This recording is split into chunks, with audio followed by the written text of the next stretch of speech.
There are three main parts of a movie. These are acting, writing, and the visuals. Cinematography is what I consider to be the most important aspects of film. It is exactly what you see on the screen. Just like imagery contributing to the theme of a poem or book, cinematography contributes to the meaning of a TV show and more so movie.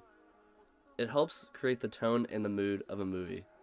I believe cinematography is crucial to how a movie conveys its message. How exactly does a filmmaker do this? They use exposure, framing, color, contrast, scaling, composition, long takes, etc. Let's take a look at three different cinematography techniques to see how the filmmaker conveys his message through cinematography. The first technique is the use of color. Color, of course, used to not be as important as it is today 100 years ago, but now it is a defining element of film. Color is used by cinematographers today to express the mood of movies.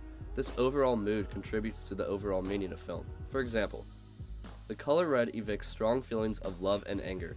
The movie American Beauty uses red in different parts of the movie at striking moments to create a mood in the mind of the viewer of lust to overall add to the theme of the movie, which is about loneliness and companionship.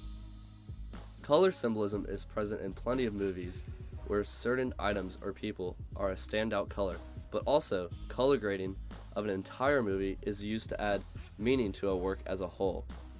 One example of this is the movie Mad Max: Fury Road. This movie takes place in a dystopian desert, and the color grading highlights the arid, desolate, apocalyptic environment of Mad Max. The harsh orange color grading contributes to an example of what an apocalypse could be like from a not so far off concept: running out of water. The next cinematography technique is framing. To put it simply, framing is everything you see in your rectangle of a TV. Believe it or not, directors and cinematographers intentionally frame their scenes for a reason. The first movie I want to talk about that uses the power of framing is the movie The Grand Budapest Hotel. The director, Wes Anderson, is known for his iconic symmetrical framing of scenes and people.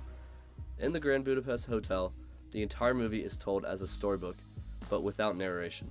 The framing of the movie contributes to that feeling, like the movie is being told almost as a fantasy story. This overall shows the theme of the story, time, and how it never stops. This film was also shot in 3 different aspect ratios. Each aspect ratio indicates a new period of time. Throughout the film, people fall in love while they are young, and people die as the film progresses, just like anyone's life. The framing of this movie adds on to the narrative that Wes Anderson is pushing. The last element of cinematography I want to talk about is arguably the most important: composition. Composition, according to my academic decathlon guide, is the organization of elements on a picture plane within a painting. It is exactly the same when it comes to movies. Cinematographers purposely place people and objects in front of the camera for a reason. The motif of loneliness is exhibited in many movies like Her and Lost in Translation through the use of composition. In Her, the cinematographer uses wide shots to show how small the main character is in such a large world. The cinematographer purposely creates those shots to show the theme of isolation and loneliness. Without the cinematography of Her, this movie would not be as powerful as a commentary on loneliness and isolation if it wasn't for the cinematographer's composition.